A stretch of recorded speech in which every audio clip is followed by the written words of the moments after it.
Willkommen bei Anderswohin. Mein Name ist Uli. Heute geht es um das Elsass.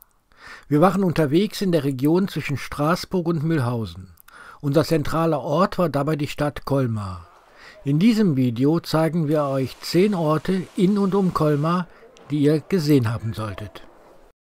Und da beginnen wir gleich mit unserer Nummer 10. Das ist die kleine Stadt Rosheim. Die liegt einige Kilometer südlich von Straßburg. Knapp über 5000 Einwohner hat der Ort. Bekannt und sehenswert ist die kleine Stadt besonders wegen ihrer romanischen Häuser. Hier gibt es zum Beispiel das älteste bürgerliche Gebäude des Elsass, das sogenannte Heidenhaus. Es gibt die alten Stadttore, es gibt das Rathaus und es gibt die Pfarrkirche St. Peter und Paul. Ja, und diese Kirche, das ist so ein richtiges Highlight, wenn man romanische Kirchen mag. Die ist aus gelbem und rosa Sandstein gebaut. Um 1200 wurde sie gebaut. Ja, und wenn man reingeht, dann ist man sehr überrascht, denn drinnen ist die Kirche sehr klein und schlicht. Ja, da muss man sich für die Wände und die Pfeiler mal ein bisschen Zeit nehmen und auch nach oben gucken, denn hier gibt es sehr viele kunstfertig gehauene Säulenkapitelle. Das hier ist sehr bekannt, das ist das Köpfekapitell. Das sind 21 verschiedene Köpfe, jedes Gesicht sieht anders aus. Aber auch ansonsten gibt es hier jede Menge Köpfe, Gesichter und Tiergestalten zu entdecken. Die Nummer 9, das ist der kleine Ort Türkheim. Wir sind hier am Stadtrand von Colmar. Türkheim, das ist eine französische Gemeinde, die hat so knapp etwas über 3000 Einwohner. Türkheim, dieser Ort hier, der ist schon in römischer Zeit besiedelt gewesen. Interessant ist, wo der Name herkommt. Germanische Stämme, die sind damals über den Rhein hier ins Römische Reich gezogen und hier ließ sich der Stamm der Thüringer nieder. Den Ort, den nannten sie Thuringheim und daraus entstand Turkheim. Das Ortszentrum hier ist wirklich sehr sehenswert, ein wunderschöner Marktplatz mit alten Häusern drumherum, die Bürgerstuben, ein Brunnen und eine Kirche, von der nun noch ein Turm steht. Wenn ihr mit dem PKW kommt, dann parkt am besten außerhalb der Stadtmauern, das ist ein großer Parkplatz, und geht zu Fuß zum Marktplatz, das ist nicht weit entfernt, es lohnt sich. Nummer 8, Ebersmünster. Das liegt etwa 40 Kilometer südlich von Straßburg oder 30 Kilometer nördlich von Colmar. Der Ort, der hat so knapp 500 Einwohner, aber es geht hier weniger um den Ort, es geht hier um das Kloster Ebersmünster. Das Kloster Ebersmünster, das wurde schon 675 gegründet. Ab dem 9. Jahrhundert war das hier ein Benediktinerkloster. Der Ort, der ist im Laufe der Jahrhunderte um das Kloster drumherum entstanden. Dann wurde diese ganze Abtei hier im Dreißigjährigen Krieg zerstört, wieder aufgebaut und im 18. Jahrhundert hat man das dann im Barockstil umgestaltet. Ja, und dabei herausgekommen ist eine der schönsten Barockkirchen im Osten Frankreichs.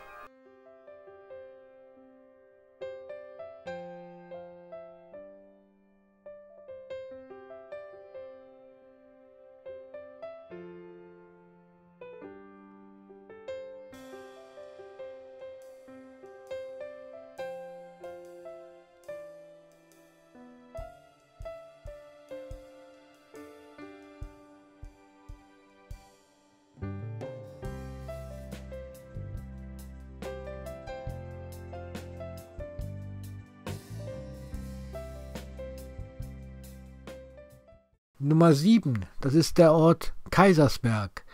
Die Gemeinde, die hat so etwa 2500 Einwohner. Wir sind 12 Kilometer von Colmar entfernt. Und nebenbei, Kaisersberg ist der Geburtsort von Albert Schweitzer. Kaisersberg, das ist auch einer dieser Orte mit wunderschönen Häusern. Wir sind hier übrigens im Tal der Weiß. Das war im Mittelalter ein wichtiger Verbindungsweg zwischen der Rheinebene und Lothringen.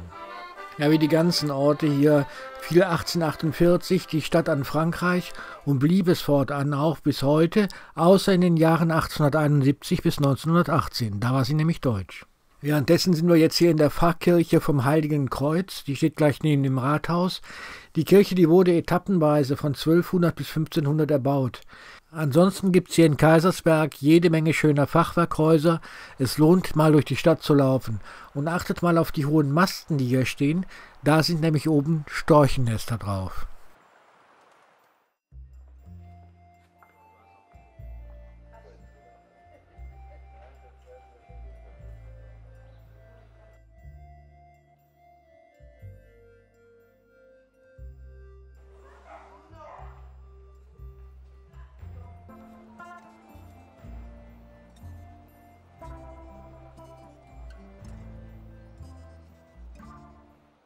Die Nummer 6, das ist Schlestadt.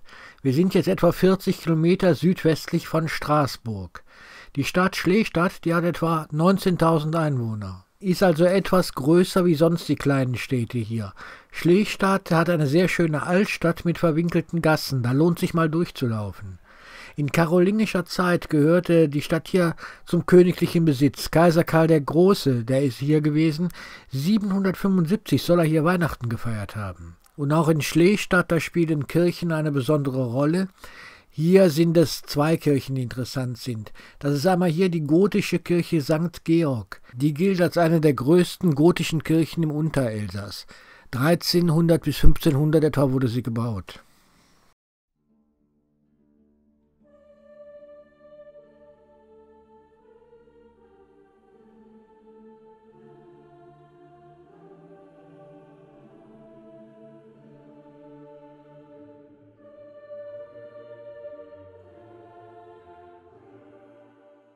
Und es gibt die romanische Kirche Sorfit. Das ist eine ehemalige Klosterkirche. Ja, hier muss man sich mal wirklich den ganzen Figurenschmuck angucken, insbesondere im Eingangsbereich. Übrigens, Schlestadt und der Weihnachtsbaum, das ist eine ganz besondere Geschichte. Hier wurde nämlich 1521 in einer Rechnung ein Weihnachtsbaum erwähnt. Dabei handelt es sich wirklich um die älteste weltweit bekannte schriftliche Erwähnung eines Weihnachtsbaums. Ein paar Kilometer außerhalb von Schlestadt, da kommen wir zu einer Burg und die ist wirklich sehenswert. Die hat den Namen Hochkönigsburg.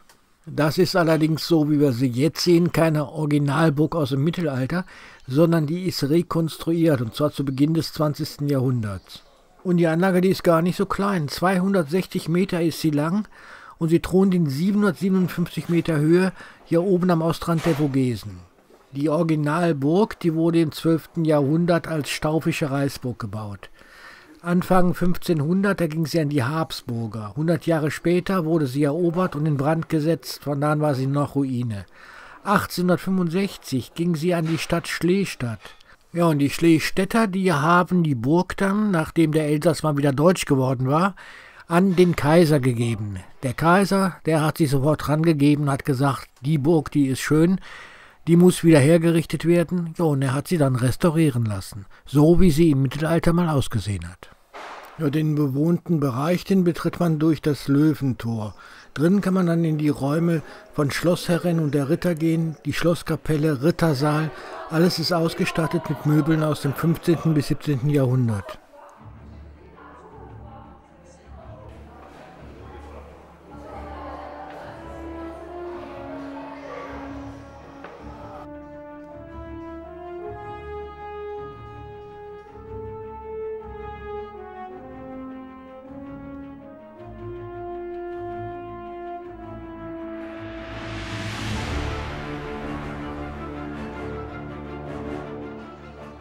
Nummer 5, das ist Rappoltsweiler.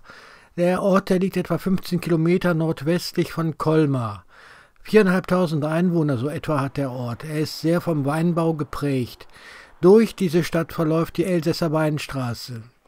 759 wurde der Ort zum ersten Mal erwähnt. Ab etwa 1000 waren hier die Herren von Rappoltstein, die das Sagen hatten. Sehr schön ist die Altstadt von Rappoltsweiler, alles Häuser aus dem 16. und 17. Jahrhundert. Das hier ist die Hauptstraße von Rappoltsweiler. Es gibt auch sehr schöne malerische Viertel hier.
Nummer 4, das ist Neu-Breisach.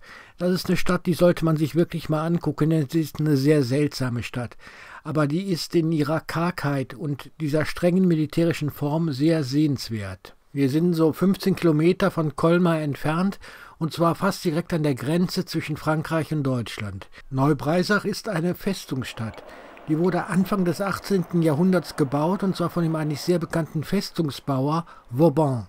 Das ist der Herr Vauban, der hat unter Ludwig XIV. In Frankreich 160 Festungsanlagen gebaut bzw. war daran beteiligt. Ja, und das hier, das ist der Plan bzw. das hier das Modell von Neu-Breisach und das Ganze gilt als eigentlich die Meisterleistung im Festungsbau von Vauban.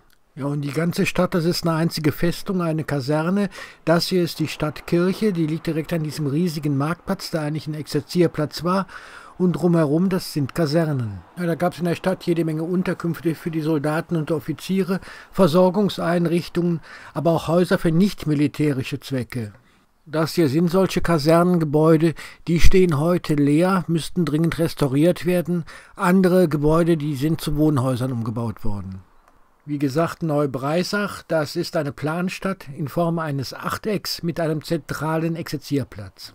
Was wäre das alles ohne die Verteidigungsanlagen? Die kann man natürlich heute besichtigen. Und das ist schon gewaltig. Die besteht nämlich aus 2 Wällen, diversen Vorwerken mit Artillerie, Sicherheitswall, Türmen und Zwischenwällen. Und eigentlich auch uneinnehmbar. Im Inneren der Festung, da gibt es ein kleines Museum zu Vauban und zur Stadtgeschichte.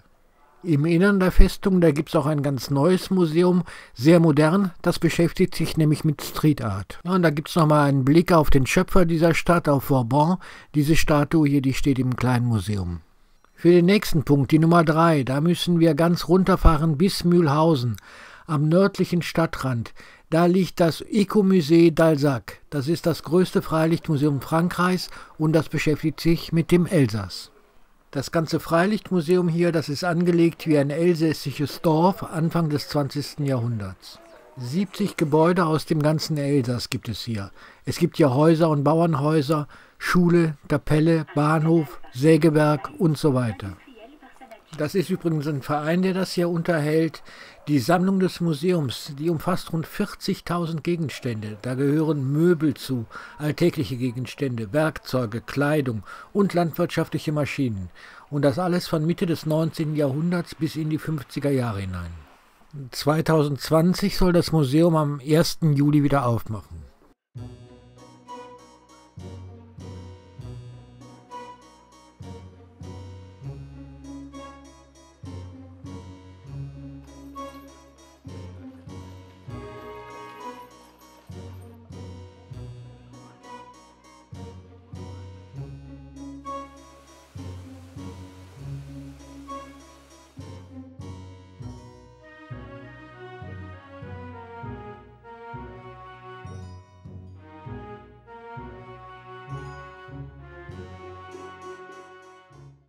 Die Nummer 2, das ist Reichenweiher. Das liegt nahe Colmar. Es ist eine Gemeinde mit etwas über 1000 Einwohnern. Ja, und Reichenweiher, das gehört hier wirklich zu den Sehenswürdigkeiten im Elsass. Hier fährt man hin wegen dieses unversehrt erhaltenen Stadtbildes aus dem 16. Jahrhundert. Der Ort gehört wirklich zum Kreis der schönsten Dörfer Frankreichs. Das ist hier wirklich eine sehr sehenswerte Altstadt, mitsamt der Befestigungsanlage fast komplett erhalten. Ja, wenn ihr mal hier sein solltet, dann geht wirklich mal die Hauptstraße lang und dann geht mal nach rechts oder links rein in diese Seitenstraßen. Das ist einmalig hier. Ja, auf der Hauptstraße, da schiebt sich auch der ganze Touristenstrom lang, hoch bis zum Tor, bis zum Stadttor und wieder zurück. Wenn man in den Seitenstraßen ist, da ist es dann doch sehr ruhig und das ist sehr, sehr schön hier.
Ja, und die Nummer 1, das ist natürlich Colmar. Hier muss man einfach gewesen sein. Colmar, das ist nach Straßburg und Mülhausen die drittgrößte Stadt hier im Elsass.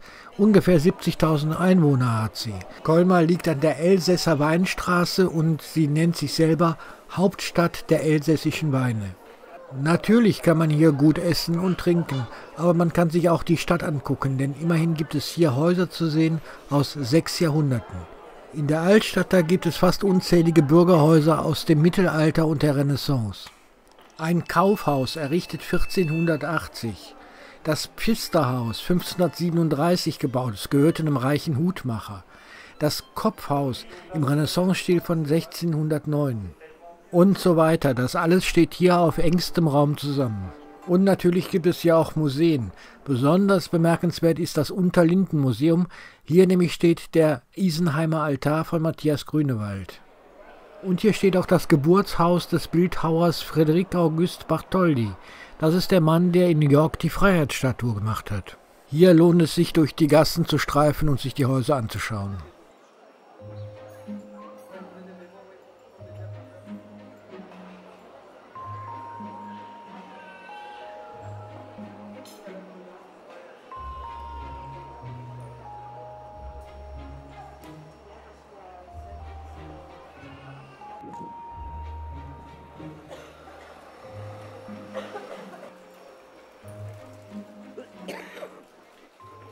Wir wollen in das Viertel Crudno. Auf dem Weg dahin besuchen wir erstmal die Markthalle.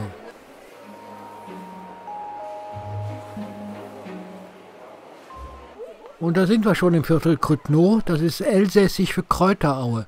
Auf Französisch nennt man das hier Petite Venise, Klein Venedig. Wunderschön, die Häuser hier, durchzogen wird das Ganze von diesem kleinen Fluss und auf dem kann man Boot fahren, wie in Venedig.